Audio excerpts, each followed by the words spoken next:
लेकिन आज के विषय में समझेंगे इजराइल के विरोध में चलने वाला एक इतू सा देश यमन में बैठे कुछ लोगों के बनाए गए संगठन जिसे आप हौथी रेबल्स के नाम से जानते हो, उनके ओर से एक बड़ी कांड कर देने की स्थिति सफलतापूर्वक कर ली गई है। यकीनन यहाँ आप देखते हो कई प्रकार के आर्टिकल में जो एक शिप कार्गो शिप इंडिया की ओर बढ़ रही थी उसे हाईजैक कर लिया गया। ये एक बड़ा मुद्दा बन गया इन दिनों पूरे तरह से ग्लोबल मीडिया में, चाहे वेस्टर्न मीडिया में, आप किसी भी मीडिया में आप देखो, पूरा तरह से ये चर्चा का विषय बन चुका है और ये पूरी दुनिया में इन दिनों विषय बन चुका है। एक ऐसा विषय जो कहीं ना कहीं व्यापार को क्षति पहुंचाने के साथ ही इंडिया को काफ़ी हद तक नुकसान पहुंचा सकता है। आखिर हौथी रेबल्स होता क्या है ये जानने वाली बात होकर कैसे इजराइल का यहाँ मामला जुड़ जाता है और उसके अतिरिक्त ईरान का भी यहाँ कुछ मामलों में योगदान होता है। तो आओ स्टेप बाय स्टेप समझते हैं। यकीनन आप इस चीज़ को एक्सेप्ट करते होंगे कि किसी भी देश को किसी दूसरे देश से व्यापार करने के लिए कार्गो शिप का बहुत बड़ा योगदान होता है। बिना इनके आप सामान आयात निर्यात नहीं कर पाते हो। और यकीनन आप ये बोल सकते हो कि कुछ तो मतलब क्या कहते हैं हवाई जहाज़ों से भी कर लिए जाते हैं। भाई साहब वो इससे ज़्यादा इससे होता है, ये आपको भी पता होना चाहिए। लेकिन जैसा कि रिपोर्ट आया उसमें यह बताया गया है कि यमन में बैठे कुछ ऐसे संगठन जिसे आप जानते हो कि हौथी विद्रोही के नाम से, इन्होंने रेड सी में ऐसा कुछ किया है। भारत जा रहे शिप को रोका इन्होंने और एक तरह से हाईजैक कर लिया गया है। इसमें चालक दलों में करीब 25 लोग थे, उन्हें भी कैदी बना लिया है। अब सोचने वाली बात यह है कि आखिर उनके साथ ये क्या करेंगे। लेकिन क्योंकि हम विषय के और गहराई में जाएं उससे पहले आपके मन में जो प्रश्न आ रहा होगा वो ये कि हौथी रेबल्स आखिर होता क्या है, उसके बारे तो पहले जाने तो ही आप इस चीज़ को समझ पाओगे। तो आइए पहले ये जान लेते हैं। देखो यमन यहाँ पे ठीक है, ये एक ऐसा देश है जो कि एक इतू सा देश है। यहाँ की सरकार की भी उसके पास एक तरह से टक्कर लेने का पावर नहीं है।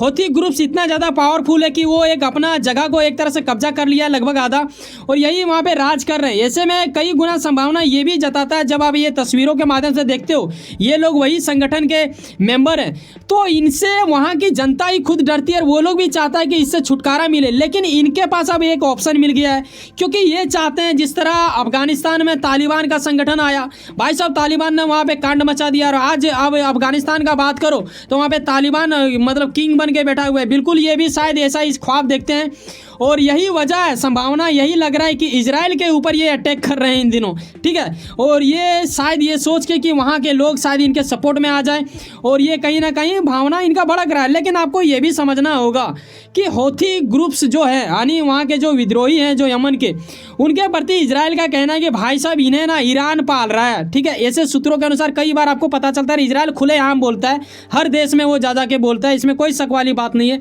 यहाँ समझने वाली बात ये भी होगा कि आखिर ये ईरान कैसे पालता है। देखो शिया मुसलमान ईरान में भी है और यहाँ भी है। सूत्रों के अनुसार कई लोगों जानकारों की ओर से ये कहा जाता है कि ये भी एक वजह इनका बनता है, क्योंकि शिया इनका लेबनान में भी एक इलाका है जिसे हिजबुल्ला के नाम से बोला जाता है, वो भी आतंकी संगठन है, उसे भी ईरान ही पालता है। देखो अगर चाइना किसी दूसरे देश के ऊपर जो कि नॉर्थ कोरिया के इर्द गिर्द में है उसके ऊपर कुछ करवाना चाह रहा है तो चाइना इलीगल कार्य करने के लिए किसका यूज करेगा, नॉर्थ कोरिया को। कैसे उन्होंने पाल के रखा है, बिल्कुल वैसा ही ये भी करते हैं। कुछ कुछ संगठन को ये फंड देते हैं और ऐसा कुछ पालते हैं। यहाँ तक आपको क्लियर हो गया होगा कि हौथी जो विद्रोही है रेबल्स हैं ये दरअसल इजराइल के पाले हुए हैं। तो अब वक्त आ चुका है कि इसके प्रति आगे हम लोग बढ़े। इन्होंने जो कार्गो शिप का अटैक किया है, हाईजैक किया है, इसमें सबसे बड़ा अगर नुकसान होगा तो वो इंडिया का होगा। कैसे होगा इसके बारे में आगे मैं बताऊंगा। तो आओ स्टेप बाय स्टेप अब वक्त आ चुका है कि हम ये समझें कि आखिर इन्होंने अंजाम ये कैसे दिया, किन जगहों का फ़ायदा उठाया, कैसे इन्होंने प्लान की कि कहाँ से क्या हो रहा है। देखो यहाँ आप देख रहे हो शिप हाईजैक ऐसा आखिर इन्होंने किया कैसे। हर देश में बंदरगाह होता है, इसमें कोई शक वाली बात नहीं है। ये अपने बंदरगाह जिसे जानते हैं आप होदेईदा तट के नाम से, ऐसे में वहाँ से करीब 150 किलोमीटर दूर से इन्होंने इरिटेरिया जो कि एक इलाका है, एक देश है, आप देख रहे हो ये जो व्हाइट कलर का जो दिख रहा है यही दरअसल रेड सी है। यहीं पे अटैक हुआ है इरिटेरिया के पास और यहाँ जैसे ही शिप पहुंचा इन्होंने कब्जा किया उसके ऊपर। और कब्जा कैसे किया ये भी जानने वाली बात होगा। गैलेक्सी लीडर बोला जा रहा है इस शिप का नाम, जो कि फोटो के नज़र से यहाँ पता चलता है।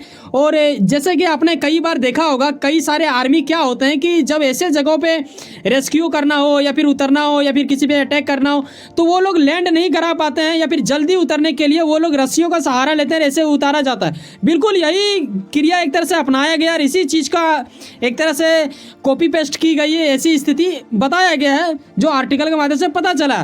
देखो होदेईदा यहाँ पे और यहीं पे ऐसा कुछ किया गया, लाया गया करीब 150 किलोमीटर दूर।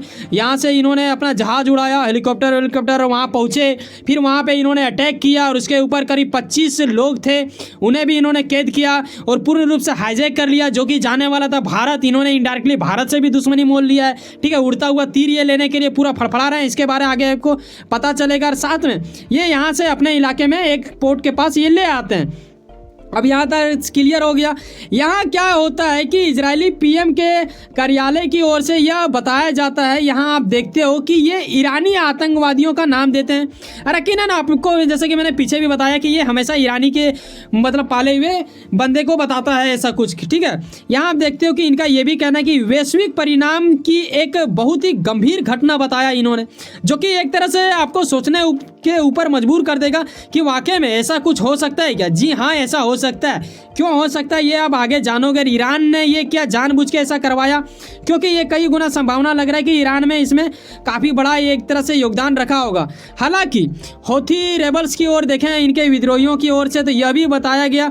हौथी ये कहते हैं कि भाई साहब देखो, गाजा हमास में जो हो रहा है ना, बंद करो, ठीक है। ये नहीं देखूंगा मैं, अगर ऐसा करते रहोगे तो मैं ऐसा कांड करता रहूंगा। अंतर्राष्ट्रीय जल में उन जहाज़ों को जो कहीं ना कहीं इजराइल से संबंध रखते थे या फिर है, तो उन्हें मैं एक तरह से ये करूंगा और ये इनका एक तरह से निशाना बनाना जारी रखेंगे। ये कुछ स्टेटमेंट इनके ओर से आया है, जो कि कहीं ना कहीं कई सारे देशों को एक तरह से भयभीत की ओर लेके आता है और कुछ सारे देशों को गुस्सा भी दिलवाता है, क्योंकि गुस्सा तो इन्हें झेलना पड़ेगा। कैसे झेलना पड़ेगा बताना चाहूँगा कि जितना ही तेज़ी से आपने सुना और आपके हृदय के अंदर काफ़ी ज़्यादा प्रश्न आ रहा होगा, ऐसे में आपको ये समझना होगा कि अमन में एक अलग सरकार है, ठीक है। अलग सरकार मैं इसलिए कह रहा हूँ क्योंकि सरकार तो एक ही होता है, लेकिन उसे सरकार वो मानता नहीं है, वो खुद को अपना एक सरकार मानता है। तो इस वजह से अगर आप उस तर्क के अनुसार बोलो तो अलग सरकार आप बोल सकते हो, लेकिन इस बेवकूफ़ों को एक चीज़ पता नहीं है। वो चीज़ ये है जिसे सुनते ही शायद आपको हंसी आ जाए, और एक और भी चीज़ समझ में आएगा, यानी उड़ता तीर कैसे लोग लेते हैं वो चीज़ समझ में आएगा। देखो, ये शिप ना इजराइल का है, ठीक है, ये यूके का है। ना यूके इसे चलाता है, इसे ऑन करता है जापान की कंपनियां, और ये ना इजराइल में रुका था, ना इजराइल जा रहा था, ये आ रही थी इंडिया। अब सवाल यहाँ ये होगा, एक तो जापान इसमें जुड़ गया, यूके इसमें जुड़ गया, इंडिया जुड़ गया, 3 तो यही हो गया। अब इसके अतिरिक्त कितने देश आ जाएंगे ये जानने वाली बात होगा। ये आप शिप देख रहे हो जिसे उन्होंने हाईजैक कर लिया। 25 जो लोग वहाँ पे है ना, जो चालक दल के अंतर्गत आते हैं, उसके अंतर्गत अलग अलग स्टाफ भी होते हैं, वो दरअसल एक देश का है ही नहीं यार, खास करके इजराइल का है ही नहीं। ये अलग अलग देशों के नागरिक है। अब हर वो देश के नागरिक जिनका वहाँ पे फंसा हुआ एक तरह से हाईजैक कर लिया, अब उनका क्रोध कौन झेलेगा। इन हौथियों को झेलना पड़ेगा, जो कि कानूनी एक तरह से आप देखो तो अपराधी की ओर बढ़ता जा रहा है। और IDF यानी इजराइल डिफेंस फोर्स की ओर से एक स्टेटमेंट जारी करके एक्स में बताया गया कि भाई साहब इसमें तो मेरा मेंबर ही नहीं है जी। उन लोगों ने फड़फड़ा के ऐसा कुछ कर लिया, उन्हें शायद लग रहा होगा कि इजराइल का है, लेकिन ये इजराइल का है नहीं, ये गंभीर घटना है, ऐसा कुछ इनके ओर से कहा गया। साथ ही इनके ओर से भी एक स्टेटमेंट देखने को मिला, जो कि यहाँ पे आप देखते हो इन्होंने ईरान को टारगेट करते हुए कहा।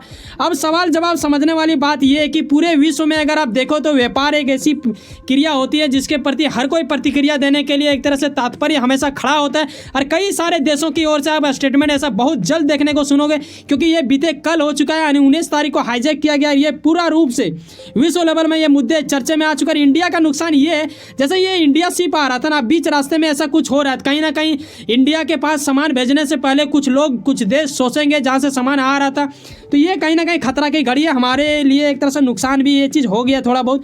लेकिन बताना चाहेंगे हमारे चैनल में आपको यहाँ मिलता है करंट अफेयर्स और वर्ल्ड रिलेटेड जितने भी चीज़ें होते हैं जो आपके हित के लिए अपडेट न्यूज़ जो आते हैं, उसे कहीं ना कहीं बड़े ही सरल शब्दों में विश्लेषण करके मैं आपको बताता हूँ। आप इसे आप शॉर्ट में बोलो तो RNA बोल सकते हो, रियल न्यूज़ एनालिसिस करके दी जाती है, ये तो आपको पता ही चलता है। लेकिन आप किसी भी एग्जाम को तैयारी कर रहे हो, तो ऐसे में क्या होता है कि UPSC की तैयारी कर रहे हो या फिर IAS का या फिर छोटे बड़े कोई भी एग्जाम, हमेशा के लिए आपको एक तरह से एक चीज़ जानना होता है, वो होता है करंट अफेयर्स। तो अगर आप चाहते हैं तो ओनली 29 रुपीज़ पर मंथ में आप ले सकते हो सदस्यता हमारे चैनल का। वैसे सुनो ना, कहीं ना कहीं कुछ ना कुछ काम करते होंगे, यकीनन अपने काम के प्रति काफी ज्यादा उम्मीद रखते होंगे, यकीनन आपका मेहनत आपका मंजिल बन के मिला। वैसे सुनो ना, सब्सक्राइब कर लो वर्ल्ड अफेयर्स पॉलिटिक्स और जुड़े रहो मुझसे।